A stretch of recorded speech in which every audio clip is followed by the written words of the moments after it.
benvenuti alla TG Sicilia. Le principali notizie. Palermo, indagato per favoreggiamento aggravato di Messina Denaro latitante e il primario di oculistica al civico. Perquisito dall'antimafia a caccia di altre coperture del boss morto un anno fa, anche l'ospedale Villa Sofia. Catania, raffica di arresti e perquisizioni a Picanello, sotto tiro l'estorsione con il metodo del cavallo di ritorno. Oltre 100 i carabinieri impegnati nell'operazione Villa Glori. A Palermo una donna di origine sudamericana ha partorito in strada, con il bimbo ancora attaccato al cordone ombelicale, ha trovato riparo in un cantiere. La polizia l'ha soccorsa mentre urlava e chiedeva aiuto.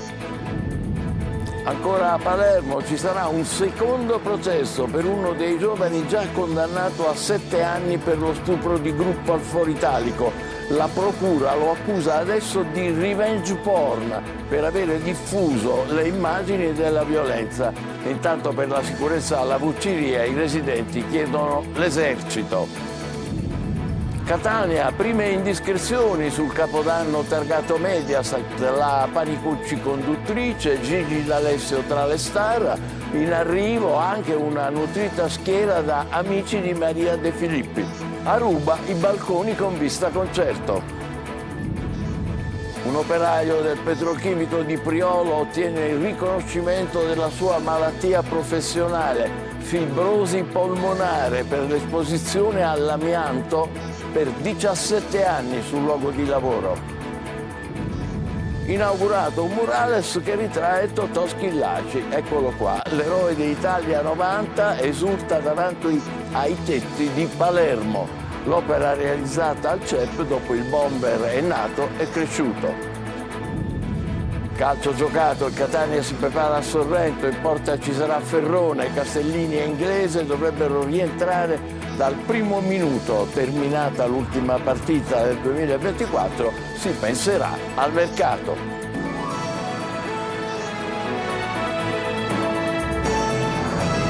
Dunque a Palermo svolta nell'inchiesta sui favoreggiatori di Matteo Messina Denaro. Perquisito questa mattina 2 ospedali pubblici, investigatori nella direzione sanitaria dell'ospedale Villa Sofia e del civico di Palermo. Indagato il primario di oculistica Pioppo, Manlio Viola.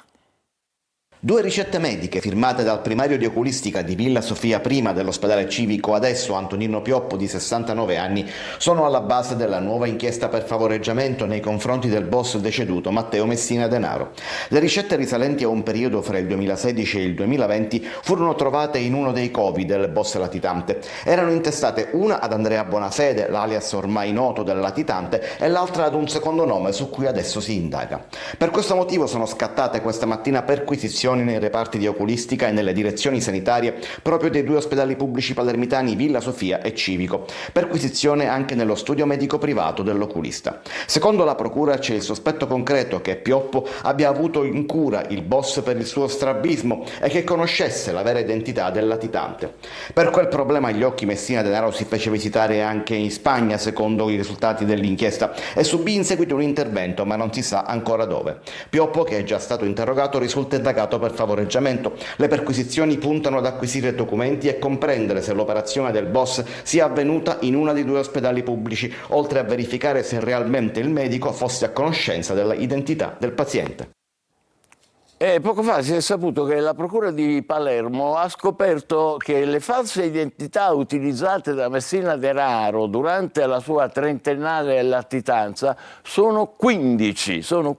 Vanno dal solito Andrea Bonafede, che tutti ricordiamo, a Giuseppe Giglio, Salvatore Bono, Renzo Bono, e il resto ve lo risparmiamo. E quindi la magistratura ha chiesto negli ospedali di Villa Sofia e Civico, la documentazione sanitaria intestata a 15 pazienti che hanno questo nome e questo cognome, ritenendo che le loro generalità possono essere state utilizzate dal capomafia mentre andava in ospedale.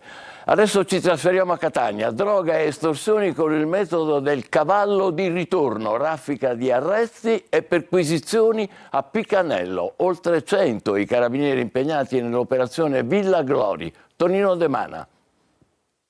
La base operativa era una stalla, c'erano cavalli e cavalli di ritorno, vile modalità estorsiva per fare soldi. A mettere un freno all'attività illecita sono stati però i carabinieri del comando provinciale di Catania che hanno effettuato un blitz nel popoloso quartiere di Picanello. 6 persone finite in carcere, 6 con obbligo di dimora, altri 8 indagati in stato di libertà. È il bilancio dell'operazione Villa Glori che ha permesso di smantellare un sodalizio criminale attivo in città ed in provincia. Secondo l'accusa, gli indagati sono accusati in concorso e a vario titolo di estorsione, furto aggravato, ricettazione, traffico di sostanze stupefacenti e detenzione illegale di armi. Il gruppo, utilizzando strumenti altamente tecnologici, rubava autoveicoli e poi contattava i proprietari che potevano riavere indietro il mezzo dietro pagamento di una cospicua somma di denaro, cavallo di ritorno appunto. In alternativa, i veicoli rubati venivano smantellati per rivendere i pezzi al mercato nero, molto remunerativo per le cosche catanesi. Ricettazione e non solo, visto che 12 persone devono rispondere di traffico di sostanze stupefacenti, principalmente marijuana, hashish e droghe sintetiche. E ci sono altre persone finite in manette o denunciate in altre città. A Termini Imerese i carabinieri hanno arrestato un uomo accusato di spacciare stupefacenti. La droga era nascosta in una scatola di scarpe. Nel Messinese, a Cerda, un 37enne è stato denunciato per detenzione di un fucile automatico e di dosi di cocaina e crack. Una donna di origine sudamericana ha partorito in strada a Palermo. Mamma e figlio, salvati dalla polizia, erano fra i box di un cantiere avvolti in una vecchia coperta. Marco Gullà. I poliziotti li hanno trovati fra i box di un cantiere avvolti in una vecchia coperta e distesi su un giaciglio di fortuna. La mamma aveva partorito il figlio in strada ed erano ancora legati dal cordone ombelicale. Le forze dell'ordine li hanno trovati in via Archirafi a Palermo dopo l'allarme lanciato da un residente. La donna di origine sudamericane aveva partorito per strada e subito dopo il parto si era allontanata con il bambino ancora sporco di sangue e piangente in direzione di via Mignosi. Gli agenti, trovato una vistosa chiazza di sangue, dopo aver richiesto l'immediato intervento sul posto di personale sanitario, hanno poi rintracciato sia la donna che il neonato si trovavano nei pressi di questo cantiere in un giaciglio fatto di scatole di cartone. Il bimbo appena nato era ancora legato alla madre dal cordone ombelicale. La donna è una senza fissa dimora e si trova adesso ricoverata assieme al suo piccolo in ospedale. Stanno bene entrambi. Sono stati momenti di grande concitazione conclusi con un lieto fine, una sorta di miracolo di Natale. Per fortuna è andata bene davvero, è una situazione incredibile.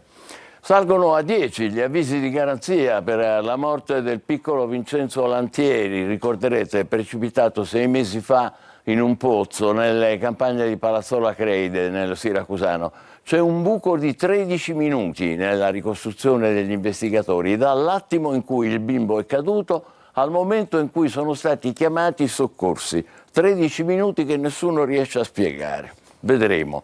A Palermo ci sarà un secondo processo per uno dei giovani già condannato a 7 anni per lo stupro di gruppo al Foro Italico nel luglio del 2023. Adesso la procura accusa questo giovane di revenge porn per avere diffuso le immagini della violenza di quella sera ai telefonini. Manlio Viola. Non solo stupro di gruppo, ma anche revenge porn. Dovrà subire un secondo processo Angelo Flores, il 23enne accusato di essere stato il cameraman dello stupro del Foro Italico di Palermo, avvenuto nella notte tra il 6 e il 7 luglio del 2023. Il giudice per l'udienza preliminare Stefania Brambille ha accolto la richiesta della procura, fissando la prima udienza al 21 gennaio prossimo. Flores è accusato di revenge porn per aver filmato e diffuso immagini e video dello stupro della vittima 19enne.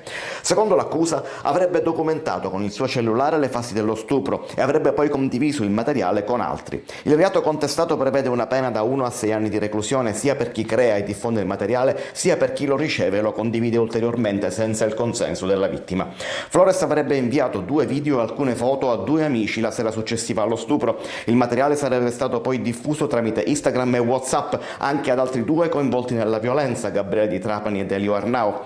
Per lo stupro di gruppo, Flores, Di Trapani, Maronia e Arnao sono stati condannati in primo grado a 7 anni di carcere, mentre Cristian Barone è stato condannato a 6 anni e 4 mesi e Samuele Lagrassa a 4 anni.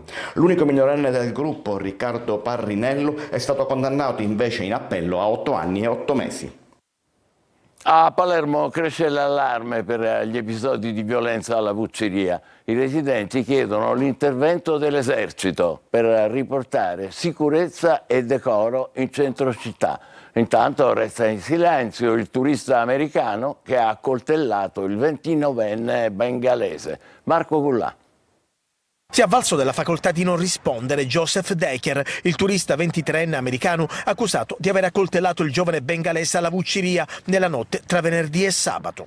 Il GIP si è riservato sulla convalida e sull'adozione della misura cautelare, ancora mistero sul movente, forse una lite sfociata poi nell'aggressione. Al vaio degli inquirenti anche lo spaccio di droga H24 che c'è proprio nel quadrilatero del centro storico. Intanto alla Vucciria regna il silenzio tra i commercianti dopo l'ennesimo episodio di violenza andato in scena nelle ore notturne. I residenti invece chiedono l'intervento dell'esercito, soprattutto nei giorni del weekend, quando la Vucciria da mercato storico si trasforma in una discoteca a cielo aperto. Continuano i disagi e le lamentele da parte di molti residenti della Vucciria. È necessario che la politica intervenga in questo sito dove una volta il mercato storico, la Vucciria, ne faceva da padrone. È necessario che la prefettura intervenga attraverso un maggiore controllo in un luogo dove proprio dopo la mezzanotte inizia a scatenarsi la musica ad alto volume. Il comune, per riqualificare la Vucciria, pensa invece ad un'isola pedonale con arredi e spazi culturali.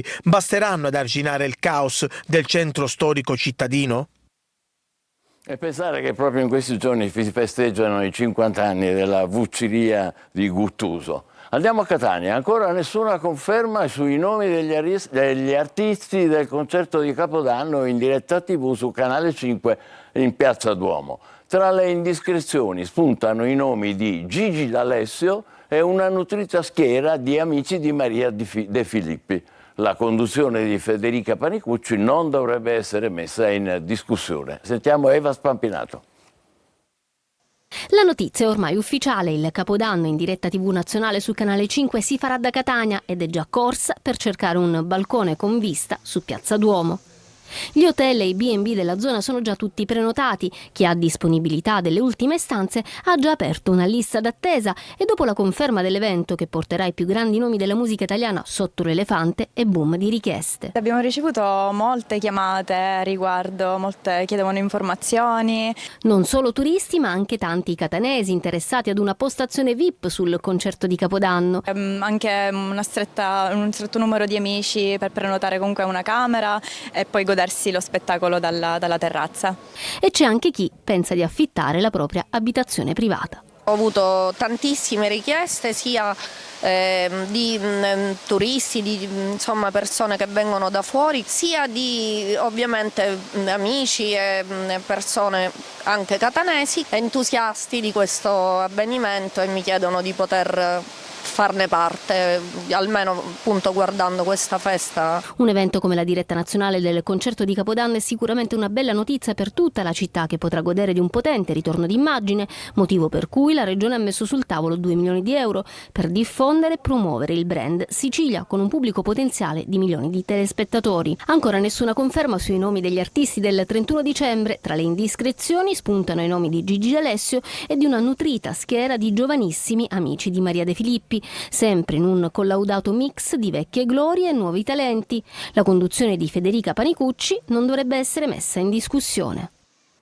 Torna l'appuntamento con il sindaco, il confronto con il primo cittadino di Catania, Trantino, in diretta su Telecolor dopo il TG alle 14.30.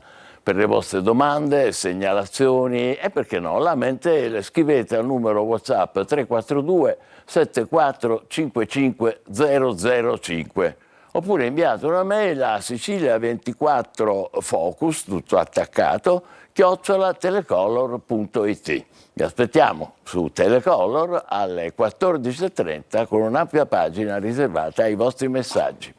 La Commissione Bilancio della Camera ha approvato un emendamento della Lega che fa crescere i fondi per la realizzazione del ponte sullo Stretto. Diventano circa 13 miliardi di euro, ma il via definitivo lo darà il governo venerdì prossimo. Francesco Triolo.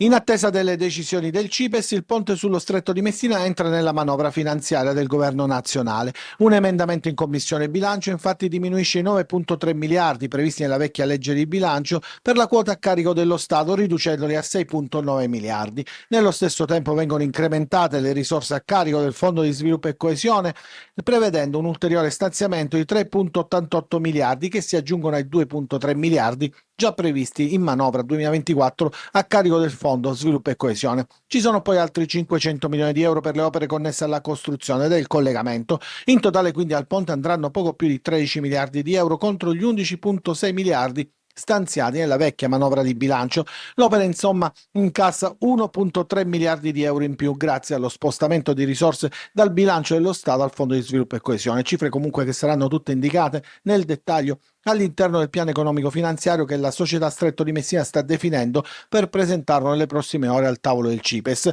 Facendo i conti, al momento la cifra stanziata è di 13 miliardi, circa 500 milioni in meno rispetto al costo previsto massimo, ma si punta anche ad un futuro contributo dell'Unione Europea. L'opposizione dice che non darà un euro, ma intanto ha già stanziato un contributo di 25 milioni di euro come quota di cofinanziamento per la progettazione della parte ferroviaria del ponte e poi si vedrà. Un operaio del petrolchimico di Priolo ottiene dopo anni il riconoscimento della sua malattia professionale. È malato di fibrosi polmonare, causata, hanno accertato i magistrati, dall'esposizione all'amianto nei luoghi di lavoro. Lorena Dolci. Esposto per 17 anni all'amianto nel petrolchimico di Siracusa in diverse aziende del gruppo Eni. Dopo 9 anni di battaglia giudiziaria, Orazio Lombardo, che di anni oggi ne ha 81 e soffre di fibrosi polmonare, si è visto riconoscere dal Tribunale di Catania la malattia professionale. Il giudice del lavoro ha condannato l'INAIL a pagare 15.000 euro di danno biologico, mentre l'INPS dovrà integrare la pensione di 300-400 euro mensili. Per i periti nominati dai giudici, l'ex operaio è stato esposto alla fibra killer sia in modo diretto perché aveva in dotazione guanti in amianto, sia in modo indiretto per la contaminazione ambientale. È stato accertato infatti che nel petrolchimico di Siracusa l'amianto era utilizzato a partire dal 97 nelle apparecchiature, negli impianti, per la realizzazione di parti di ambienti o strutture sotto forma di coperture o tettoie in Eternit. Nel 2016, a seguito di difficoltà respiratorie, il signor Lombardo aveva avuto diagnosticata la malattia, ma la prima richiesta di riconoscimento era stata negata sia dall'INAIL che dall'INPS, decisione ribaltata oggi. Eroi senza tempo, inaugurato a Palermo un murales che ritrae Totò Schillaci, l'eroe di Italia 90, che esulta davanti ai tetti della sua città. L'opera realizzata al CEP, dove il bomber è nato e cresciuto. Tonino De Mana.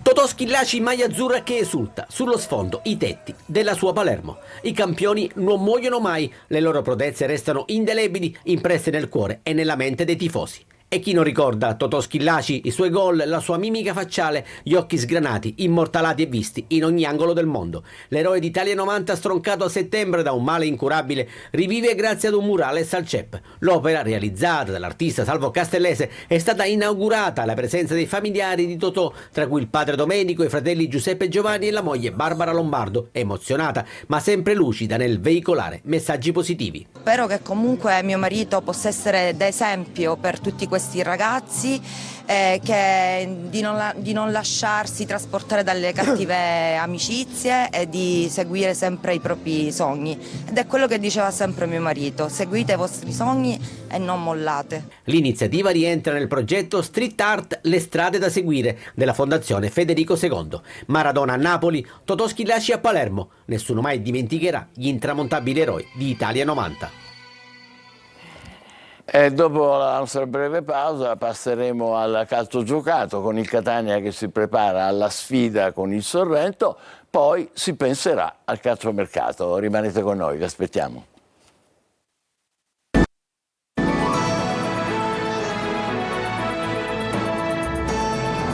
Riprendiamo con il calcio. Il Catania con il Sorrento vuole tornare a fare i 3 punti al Massimino e cambiare il rendimento fra le mura amiche. Rendimento negativo in questo avvio di stagione. Poi si penserà al mercato. Farroni intanto sarà titolare con i campani. Marco Carli. Tornare a respirare una buona aria al Massimino è l'obiettivo della partita col Sorrento. Troppi passi falsi in casa per il Catania, lo testimoniano i dati, uno su tutti, la media gol, 0,67 al Cibali, 2,2 a partita fuori casa. Concretizzare le occasioni create ed essere cinico sotto porta non è riuscito al Catania. Nelle ultime 5 al Massimino una sola vittoria con il Trapani, poi 2 pari con Messina e Cavese e 2 sconfitte con Latina e Potenza. Ecco i punti che mancano, quelli che potevano rendere diversa già adesso la classifica del Catania, nonostante i problemi estivi, nonostante gli infortuni. E ritornano in mente le parole del tecnico toscano prima dell'ultima partita: responsabilità, quella che deve accompagnare i giocatori in questa ultima gara del 2024 e il club per il futuro. Per tornare a vincere al Massimino il tecnico potrà contare su Inglese e Castellini, dovrebbero essere loro le novità dal primo minuto, con probabile spostamento di Anastasio sull'esterno sinistro di centrocampo, da valutare a destra il reimpiego di Raimo. In porta ci sarà Farroni, nuovo acquisto rossazzurro. Sul mercato arriverà probabilmente un altro portiere, perché Adamonis è destinato ad altri lidi e per i tempi di recupero di Beters, non certo brevi. Di Gennaro dovrebbe invece essere a disposizione da fine gennaio. A parte i 5 esuberi dovrebbero andar via anche altri 4-5 della rosa attuale, Luperini per esempio o Montalto, e si insisterà per arrivare ad almeno 2 attaccanti. Queste le intenzioni, ma intanto il primo pensiero è chiudere l'anno solare con un successo, il resto verrà dopo. Dopo la vittoria di Caserta, il Trapani punta alla Coppa Italia. Granata in campo stasera ad Arezzo per l'andata dei quarti di finale. Francesco Triolo.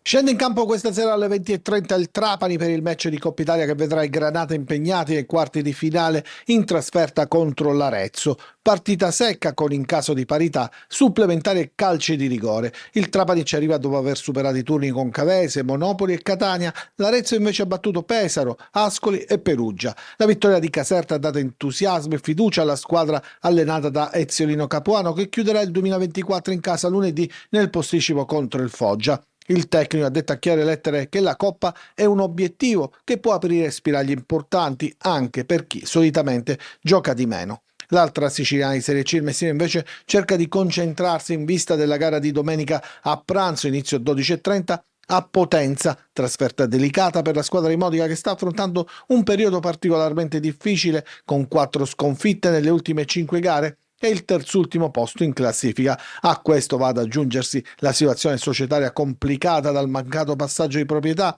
e attesa una svolta sia dirigenziale che nella squadra, ma ancora non è chiaro chi dovrà attuarla. Siamo arrivati alla conclusione, l'appuntamento come al solito è per le 20, vi aspettiamo. Intanto grazie e buon pomeriggio.